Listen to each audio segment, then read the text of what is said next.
Haleluya. Puji Tuhan. Bersyukur terima kasih kepada Tuhan Yesus Kristus. Karena hanya oleh kasih kemurahan Tuhan, kita boleh lagi ketemu dalam program Calvary Ministry. Pada saat ini kita akan belajar dari firman Tuhan tentang Maria, yaitu kita harus memiliki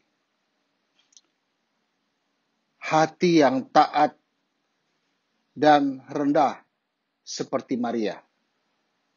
Untuk itu, saja kita buka Alkitab kita di dalam Injil Lukas pasal 1 ayat 31 sampai 38.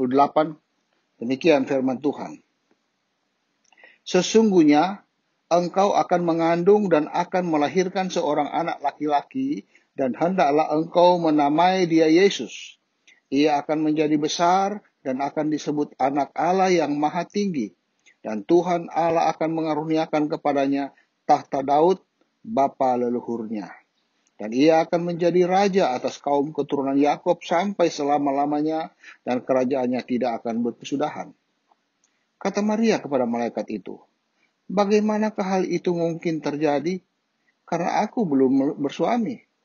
Jawab malaikat itu padanya, Roh Kudus akan turun atasmu, dan kuasa Allah yang maha tinggi akan menaungi engkau. Sebab itu anak yang akan kau lahirkan itu akan disebut kudus anak Allah. Dan sesungguhnya Elisabet, sanakmu itu, ia pun sedang mengandung seorang anak laki-laki pada hari tuanya, dan inilah bulan ke-6 bagi dia yang disebut mandul itu. Sebab bagi Allah tidak ada yang mustahil. Kata Maria, sesungguhnya aku ini adalah hamba Tuhan. Jadilah kepadaku menurut perkataanmu itu. Lalu malaikat itu meninggalkan dia. Haleluya, puji Tuhan. Dari ayat-ayat yang baru saja kita baca ini, itu menggambarkan tentang bagaimana seorang malaikat yang bernama Gabriel datang kepada Maria di Nazaret, Galilea, menyampaikan satu berita bahwa Maria yang saat itu adalah perawan akan mengandung dan melahirkan seorang anak laki-laki yang disebut Yesus, anak Allah yang maha tinggi. Nah,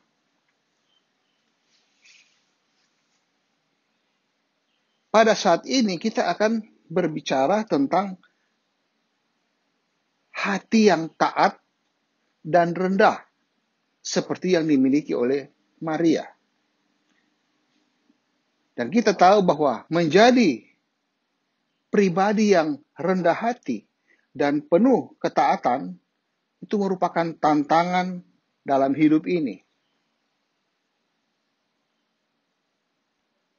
Tetapi tantangan yang dihadapi dan dialami oleh Maria ketika mendapat berita dari malaikat Gabriel tentang dia akan mengandung dan melahirkan seorang anak laki-laki yang disebut Yesus itu, anak Allah yang maha tinggi. Di sana Maria menunjukkan bahwa ada hal yang penting dalam hidup ini, sehingga dia harus melakukannya. Memang ketaatan itu bukan suatu hal yang mudah, apalagi jika dihadapkan pada resiko yang berat. Juga ketaatan dan kerendahan hati itu bisa membawa seseorang bisa dipakai oleh Tuhan. Ini buktinya. Maria dipakai oleh Tuhan sebagai sarana untuk melahirkan Yesus, anak Allah yang maha kuasa.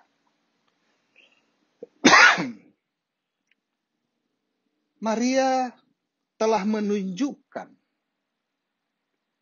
sifat yang istimewa, yaitu ketaatan dan kerendahan hati. Yang mana hal ini, kedua sifat istimewa ini telah menjadi salah satu alasan dasar daripada Allah untuk memilih dia menjadi sarana datangnya seorang Yesus, anak Allah yang maha tinggi itu. Haleluya, puji Tuhan. Untuk itu, mari kita pelajari dari firman Tuhan ini tentang Maria. Saya ambil 2 poin, yaitu 1, Maria memiliki hati yang taat. Maria memiliki hati yang taat. Kalau kita kembali ke bacaan kita tadi, khususnya di ayat 34, berkata begini, ayat 34, kata Maria kepada malaikat itu, bagaimana hal itu mungkin terjadi karena aku belum bersuami? Bagaimana mungkin itu terjadi karena aku belum bersuami? Aku ini masih perawan. Kok dikatakan akan hamil dan melahirkan anak laki-laki, yaitu disebut Yesus? Tidak mungkin secara manusia. Selain itu, Maria juga sedang menghadapi suatu kebingungan. Tidak ada di dalam pikirannya dia bahwa seorang perawan akan hamil, mengandung dan melahirkan. Dan pada zaman itu, apabila ditemukan atau didapati seorang gadis perawan yang tiba-tiba hamil di tengah-tengah masyarakat Israel, maka perawan itu akan dilempar dengan batu sampai mati. Dan kalau kita lihat di dalam Perjanjian Lama, yaitu kitab Ulangan pasal 22 ayat 23 berkata begini. Ulangan 22 ayat 23 dan 24. Apabila ada seorang gadis yang masih perawan dan yang sudah bertunangan, jika seorang laki-laki bertemu dengan dia di kota dan tidur dengan dia, maka haruslah mereka keduanya kamu bawa keluar ke pintu gerbang kota dan kamu lempari dengan batu sehingga mati. Gadis itu, karena walaupun di kota ia tidak berteriak-teriak, dan laki-laki itu karena ia telah memperkosa istri sesamanya manusia. Demikianlah harus kau hapus yang jahat itu dari tengah-tengah kamu. Jadi dari ayat ini kita lihat bahwa pada zaman bangsa Israel saat itu, orang masih begitu setia dengan Taurat, maka apabila ditemukan seorang gadis perawan tiba-tiba mengandung, apalagi melahirkan seorang anak, maka itu menjadi satu aib atau menjadi suatu kejahatan di tengah-tengah bangsa Israel. Dan oleh karena itu, dia harus dirajam dengan batu, dilempar dengan batu sampai mati. Nah, peraturan inilah yang ada di dalam pikiran daripada Maria. Sehingga dia bertanya-tanya, bagaimana kalau saya sampai mengandung dan melahirkan? Apa kata orang? Apa kata bangsa Israel? Mereka akan melempari aku dengan batu sampai mati.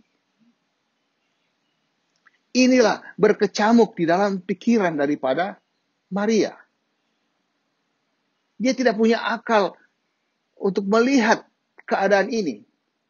Tetapi karena dia memiliki ketaatan kepada Tuhan, yaitu berita yang datang dari Tuhan melalui Gabriel bahwa dia akan mengandung dan melahirkan seorang anak laki-laki dan namakan dia Yesus, maka dia terima berita ini, dia taat untuk menghadapinya. Walaupun dia tahu resikonya sangat besar, yaitu akan dilempari dengan batu sampai mati. Artinya bahwa konsekuensi yang harus dihadapi adalah kematian. Ini resiko yang sangat berat bagi seorang gadis perawan yang mengandung dan melahirkan. Tapi Maria memiliki hati yang taat. Hati yang taat itu adalah hati yang tetap memilih untuk taat kepada Tuhan dan kepada firman-Nya, sekalipun pilihan yang diambil itu mengandung risiko yang sangat besar. Ketaatan pada firman Allah itu adalah pintu bagi penggenapan janji-janji Allah dalam kehidupan manusia yang percaya kepada Tuhan. Artinya, ketaatan akan menghasilkan mujizat. Dan betul ayat ini katakan tadi yang kita sudah baca. Dikatakan bahwa tidak ada yang mustahil bagi Allah kita. Sebab bagi Allah kita, ayat 37, bagi Allah kita tidak ada yang mustahil. Walaupun Maria masih gadis perawan, tetapi kalau Allah berfirman katakan dia akan mengandung dan melahirkan seorang anak laki-laki, maka itu pasti terjadi. Karena perkataan Allah itu adalah perkataan kuasa. Dan perkataan yang berkuasa ini ketemu dengan hati yang taat daripada Maria, maka terjadilah mujizat. Dengan cara Roh Kudus turun ke atas Maria. Dan kuasa Allah bekerja menaungi dia dan mengandunglah Maria. Haleluya. Puji Tuhan. Jadi ketaatan itu mendatangkan, menghasilkan mujizat. Ini berbicara kepada kita, anak-anak Tuhan di akhir zaman. Karena perempuan itu berbicara tentang gereja Tuhan. Kita gereja Tuhan di akhir zaman ini harus mengikuti contoh daripada perempuan Maria ini, bahwa ketaatan mendatangkan mujizat. Kalau kita mau taat kepada firman Tuhan, kita mau lakukan firman Tuhan dengan sungguh-sungguh, maka mujizat pasti terjadi. Memang berlawanan dengan kondisi sekitar kita. Seakan-akan tidak mungkin terjadi. Tetapi kalau Tuhan sudah berjanji, dia adalah setia, dia sanggup untuk melakukan sesuai dengan janji Tuhan. Karena Allah kita Allah yang maha kuasa. Allah yang sanggup mengadakan dari tidak ada menjadi ada oleh firman-Nya. Dan Allah kita Allah yang sanggup membangkitkan orang mati. Itulah yang kita pegang.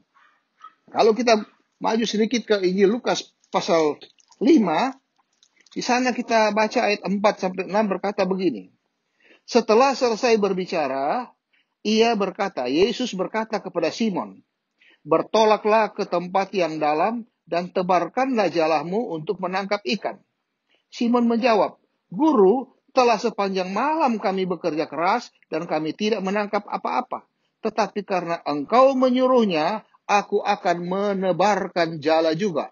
Ayat 6. Dan setelah mereka melakukannya, mereka menangkap sejumlah besar ikan, sehingga jala mereka mulai koyak. Peristiwa ini menunjukkan bahwa Simon yang adalah nelayan profesional karena punya pengalaman sebagai seorang nelayan menangkap ikan. Dia sudah bekerja keras semalam-malaman mereka tangkap ikan. Tidak ada seekor pun yang ketangkap. Maka pada pagi hari di mana matahari sudah terbit, terang sudah ada, biasanya kalau terang di laut itu ikannya pasti turun sampai ke dasar, tidak kelihatan. Dan tidak akan terjangkau oleh jala yang ditebarkan oleh nelayan.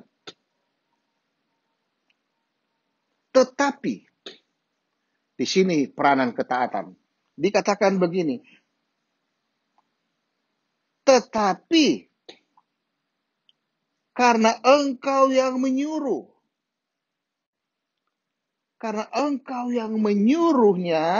maka aku akan menebarkan jala juga.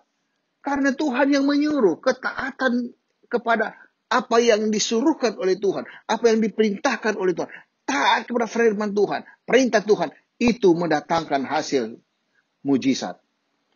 Karena engkau yang menyuruh, Yesus, maka walaupun terang dan ikan tidak ada, saya tebarkan juga.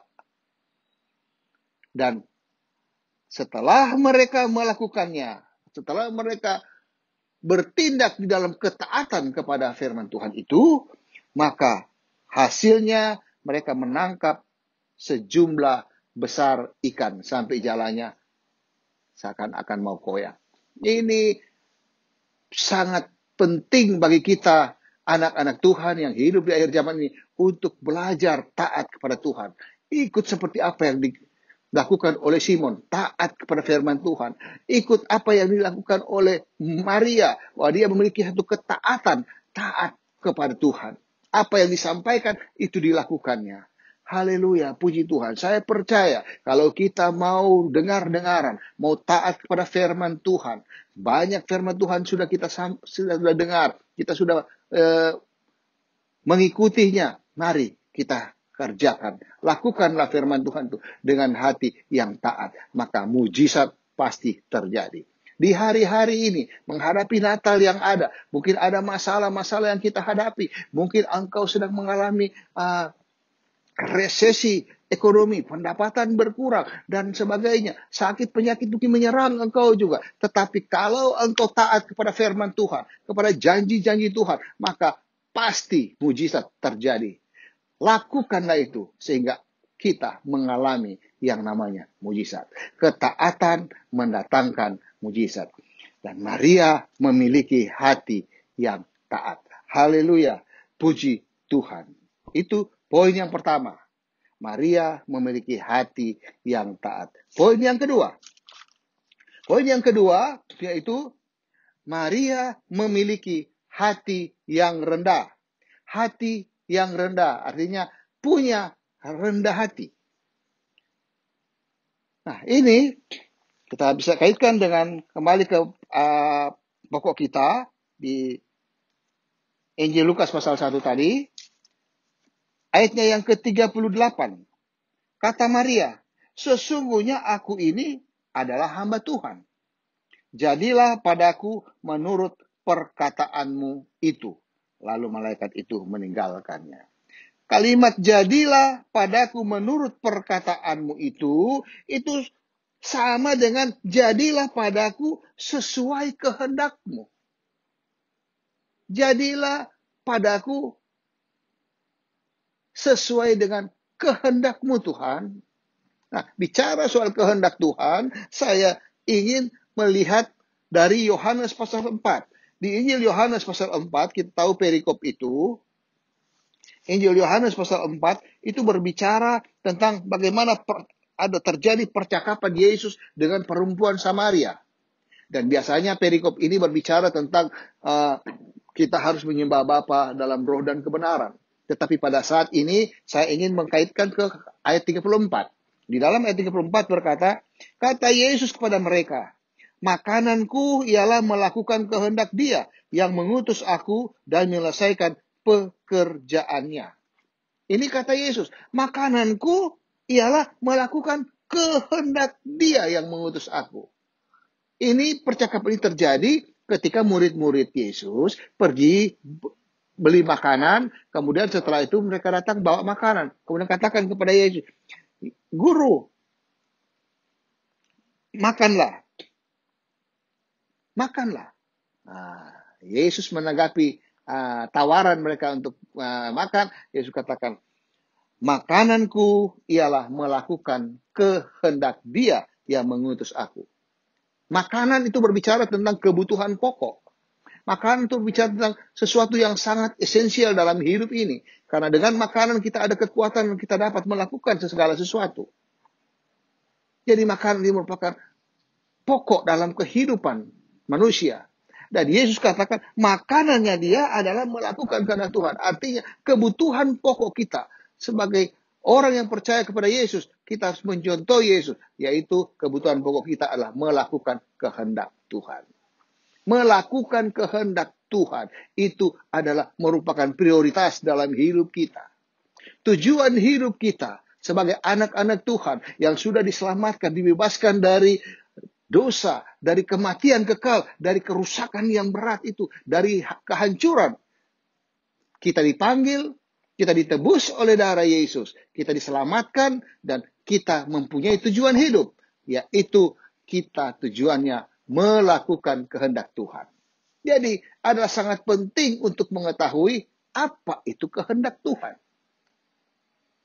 Karena itu merupakan kebutuhan pokok. Nah, kehendak Tuhan itu, kalau saya kaitkan dengan 1 Tesalonika, karena surat Tesalonika itu berkaitan dengan kehidupan kita di akhir zaman ini, di dalam 1 Tesalonika 4 ayat 3 berkata begini, karena inilah kehendak Allah, ya, kehendak Allah, kehendak Tuhan yaitu pengudusanmu, yaitu supaya kamu menjauhi percabulan. Jadi kehendak Allah bagi orang yang percaya kepada Yesus adalah pengudusanmu, artinya hidup di dalam kekudusan.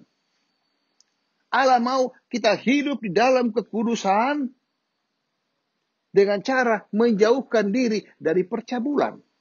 Percabulan ini berbicara tentang perselingkuhan, berbicara tentang perzinahan. Zina itu sangat dibenci oleh Allah. Allah sangat membenci yang namanya di luar dari kekudusan itu. Dan kalau kita kaitkan dengan Ibrani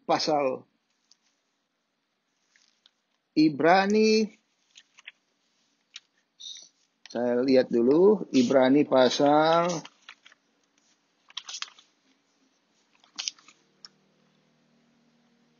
13 ayat 4, coba. Ibrani 13 ayat 4. Ya, betul. Hendaklah kamu semua penuh hormat terhadap perkawinan, dan janganlah kamu mencemarkan tempat tidur, sebab orang-orang sundal dan pezina akan dihakimi Allah. Orang-orang pezina, orang-orang yang hidup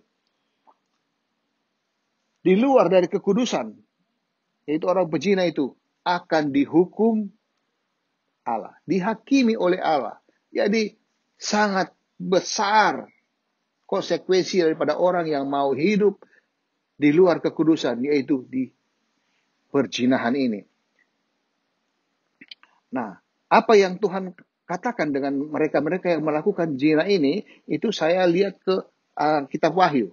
Ini sangat penting bagi kita untuk melihat di kitab Wahyu, khususnya jemaat Tiatira di pasal 2. Di pasal 2 ada surat kepada jemaat Tiatira. Jemaat Tiatira itu jemaat yang hidup di masa abad ke-5 sampai abad 15. Ini masa gereja dalam kegelapan, penuh dengan zina, penuh dengan dosa, penuh dengan kenajisan dan sebagainya. Nah, inilah jemaat Tiatira. Saya ambil di ayatnya 20 berkata begini. Atau ayat 19 dan 20. Ayat 19, aku tahu segala pekerjaanmu, baik kasihmu maupun imanmu, baik pelayananmu maupun ketekunanmu. Aku tahu bahwa pekerjaanmu yang terakhir lebih banyak daripada yang pertama. Ini. Tetapi inilah celaan dari Tuhan. Tetapi aku mencela engkau, karena engkau membiarkan wanita Isabel yang menyebut dirinya Nabiya, mengajar dan menyesatkan hamba-hambaku supaya berbuat zina dan makan persembahan-persembahan berhala. Jadi jemaat Tiatira ini memang mereka punya pekerjaan kasihnya itu luar biasa. Kasihnya dan imannya juga begitu baik. Di dalam pelayanan juga mereka, ketekunan mereka diakui oleh Tuhan. Tetapi aku mencela engkau, kata Tuhan. Hai jemaat Tiatira, aku mencela engkau karena engkau mengizinkan wanita Isabel. Apa tuh wanita Isabel? Wanita Isabel ini adalah seorang wanita pelacur. Di akhir zaman itu akan muncul yang namanya wanita pelacur ini. Dia ini mengaku sebagai nabi perempuan, dan mengajar serta menyesatkan. Pengajarannya dia itu menyesatkan hamba-hamba Tuhan. Ini kita harus hati-hati di akhir zaman ini. Karena pengajarannya hamba Tuhan artinya dia sesatkan hamba-hamba Tuhan itu dengan membolehkan mereka untuk berbuat zina dan makan persembahan-persembahan berhala. Tuhan sangat tidak suka dengan orang, anak Tuhan yang mau menyembah berhala. Tuhan itu mau dia sendiri yang kita sembah, kita tinggikan, kita agungkan. Kita hanya fokus kepada Tuhan Yesus. Tidak ada duanya, tidak ada lain lagi. Tetapi nabi yang namanya Isabel ini, dia mengajarkan boleh menyembah berhala. Ini namanya zina rohani. Kenajisan yang terjadi. Nah, di dalam jemaat Tiatira ini ada dua wanita yang menggambarkan tentang gereja. Yaitu pertama, yaitu tentang Lydia. Terdapat di dalam Kisah Para Rasul, pasal 16. Kisah Rasul 16 ayat 13 berkata begini. Ayat 14.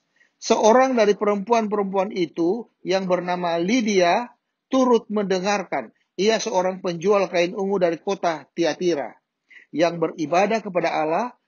Tuhan membuka hatinya sehingga ia memperhatikan apa yang dikatakan oleh Paulus. Jadi pada waktu Paulus datang mengatakan apa kabaran Injil di daerah Filipi, Paulus menelusuri sungai, kemudian sampai pada suatu tempat ada sinagog di sana. Di sana dia mengajar, ada perempuan-perempuan, dan salah satu yang mendengar adalah Lydia dari Tiatira. Dan ketika Lydia dengar firman Tuhan yang disampaikan oleh Paulus, dia menerima dan dia percaya bahwa Yesus adalah Tuhannya. Ini gambaran dari gereja Tuhan. Gereja Tuhan yang setia kepada Tuhan, mau terima apa yang diajarkan oleh firman Tuhan, menerima ajaran-ajaran yang benar. Ajaran yang bersumber dari firman Allah yang hidup dan berkuasa ini. Inilah Lydia, perempuan yang pertama dari Tiatira.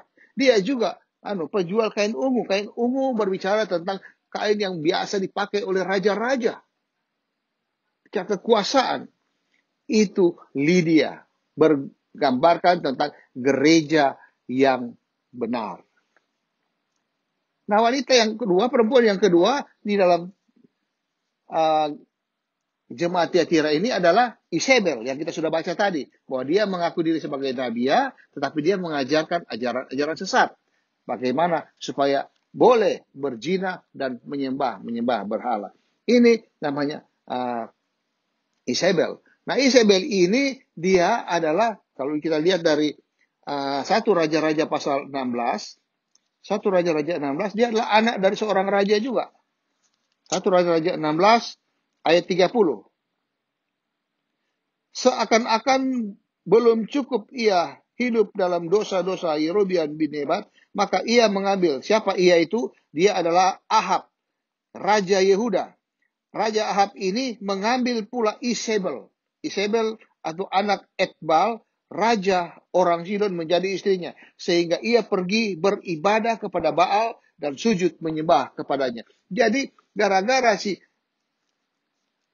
Ahab ini, Raja Yehuda, dia ambil istri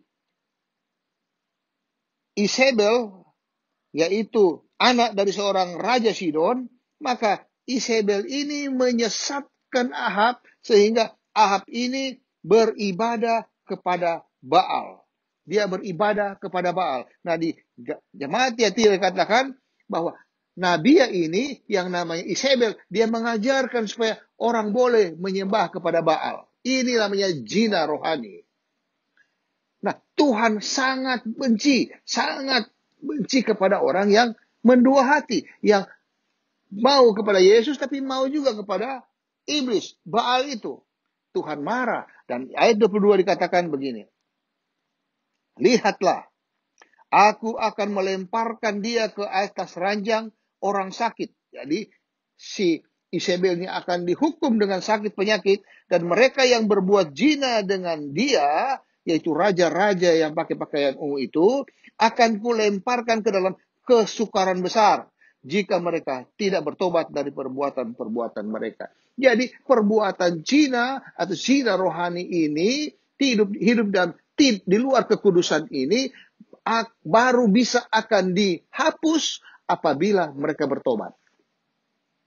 Tetapi kalau tidak bertobat, Alkitab katakan di sini bahwa Tuhan akan kirim mereka ke dalam, di sini dikatakan ke dalam ranjang, ke atas ranjang orang sakit, terkapar di penyakit, meninggal karena sakit. Dan yang kedua, akan dilemparkan ke dalam kesukaran besar. Kesukaran besar ini berbicara tentang masa pemerintahan Antikris 3,5 tahun.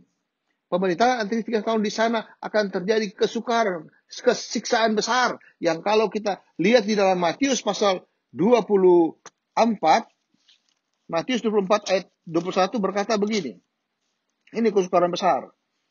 Yaitu, sebab pada masa itu, masa Antikris 3,5 tahun itu, masa itu akan terjadi siksaan yang dahsyat seperti yang belum pernah terjadi sejak awal dunia sampai sekarang dan yang tidak akan terjadi lagi. Jadi siksaan besar ini digambarkan sebagai kesukaran besar. Bahwa orang itu akan mengalami satu siksaan yang besar yang tidak pernah terjadi dan tidak akan pernah terjadi hanya pada saat masa Antikris itu. Itulah kalau orang hidup di dalam zina, yaitu menyembah kepada Baal, menyembah kepada iblis. Tuhan mau kita fokus hanya kepada Yesus, hanya kepada Tuhan, karena Tuhanlah yang segala-galanya. Betul-betul kita berharap kepada Dia. Di dalam Yeremia 31 ayat 33 dikatakan begini. Tetapi beginilah perjanjian yang kuadakan dengan kaum Israel sesudah waktu itu. Demikianlah firman Tuhan. Aku akan menaruh Tauratku dalam batin mereka dan menuliskannya dalam hati mereka. Maka aku akan menjadi Allah mereka dan mereka akan menjadi umatku. Jadi Tuhan menjadi Allah kita, yang kita sembah, yang kita tinggikan, yang kita agungkan dan kita muliakan, dan kita Allah jadikan sebagai umatnya, umat kekudusannya. Jadi kita kudus karena Dia kudus adanya. Kita dikhususkan, kita dikuduskan. Kita tidak boleh untuk menyimpang dan menyembah kepada Baal, kepada iblis, menyembah. Kalau zaman sekarang Tuhan tidak mau kalau kita hidup dalam keduniawian, penuh dengan pesta pora, penuh dengan kenajisan, penuh dengan hal-hal yang membinasakan. Hidup di dalam keduniawian, hidup di dalam kedagingan, Tuhan tidak mau. Itu adalah hidup lama. Kita harus tinggalkan. Kita harus hidup sebagai umat Tuhan. Dan Tuhan katakan, Tuhan mau supaya kita memiliki hati yang hanya menjadikan Dia Tuhan kita, dan Tuhan menjadikan kita umatnya. Inilah kekudusan Tuhan. Kita fokus hanya kepada Yesus dan kita prioritaskan Yesus dalam seluruh kehidupan kita. Itulah yang Tuhan mau dalam kehidupan ini. Jadi saya percaya bahwa Tuhan begitu indah merancang hidup kita supaya kita memiliki hati yang taat dan hati yang rendah. Dan itulah yang menjadi alasan Dia memilih Maria. Maria memiliki hati yang taat dan hati yang rendah. Ketaatan dan kerendahan hati itu sangat menyenangkan hati Tuhan, sehingga Dia bisa memakai Maria menjadi sarana untuk lahirnya seorang anak laki-laki yang disebut Yesus, yaitu anak Allah yang maha tinggi. Kita juga anak Tuhan yang hidup di akhir zaman ini, Kalau kita mau kita menjadi alatnya Tuhan, menjadi sarananya Tuhan untuk menyampaikan kabar keselamatan, menyampaikan berita sukacita kepada dunia yang penuh dengan kegelapan ini, supaya mereka hidup dalam terangnya Tuhan, maka kita harus memiliki dua sifat istimewa ini, yaitu memiliki ketaatan dan memiliki kerendahan hati. Saya percaya kalau kita memiliki ini, itu yang disenangkan Tuhan. Karena Tuhan sudah contohkan kita di dalam Filipi. Di dalam Filipi pasal 2, di dalam Filipi pasal 2 ayatnya yang ke-8 berkata begini. Ini tentang Yesus. Yang walaupun dalam rupa Allah, ini Yesus adalah Allah yang menjelma menjadi manusia, yang mana Yohanes 1 ayat 1 katakan, pada mulanya adalah firman, firman itu bersama-sama dengan Allah, dan firman itu adalah Allah. Nah, firman itu yang adalah Allah telah menjadi manusia, dan dia di antara kita. Siapa dia? Dia itulah Yesus. Nah, yang walaupun dalam rupa Allah tidak menganggap kesetaraan dengan Allah itu sebagai milik yang harus dipertahankan, melainkan telah mengosongkan dirinya sendiri dan mengambil rupa seorang hamba dan menjadi sama dengan manusia. Ini Yesus. Allah menjelma menjadi manusia. Ayat 8. Ini pokoknya. Dan dalam keadaan sebagai manusia. Ini Yesus sebagai manusia. Karena Yesus kita adalah 100% Allah dan dia juga 100% manusia. Dan dalam keadaan sebagai manusia, ia yaitu Yesus telah merendahkan dirinya dan taat sampai mati, bahkan sampai mati di kayu salib. Jadi dia telah merendahkan diri dan dia taat. Inilah merendahkan diri dan taat. Ketaatan dan kerendahan hati. Itulah yang mendatangkan keselamatan. Kemenangan melalui korban Yesus di kayu salib Kalvari. Kita bersyukur kita memiliki Yesus. Yesus yang sudah rela korbankan hidupnya dengan merendahkan diri dan taat sampai mati. Dan itu yang dia kerjakan di kayu salib Kalvari. Di Kalvari sana. Dan sekarang ini kita ada di Kalvari Ministry. Kita menikmati keselamatan dari hasil Yesus tebus dosa kita di Kalvari. Puji Tuhan. Saya percaya firman Tuhan ini, kalau kita mengerti dan kita melakukan firman Tuhan ini, maka ini akan menjadi berkat buat kita semua. Kita akan memiliki yang namanya ketaatan dan memiliki yang namanya kerendahan hati. Haleluya, puji Tuhan. Terpujilah nama Tuhan. Sekali Yesus, tetap Yesus.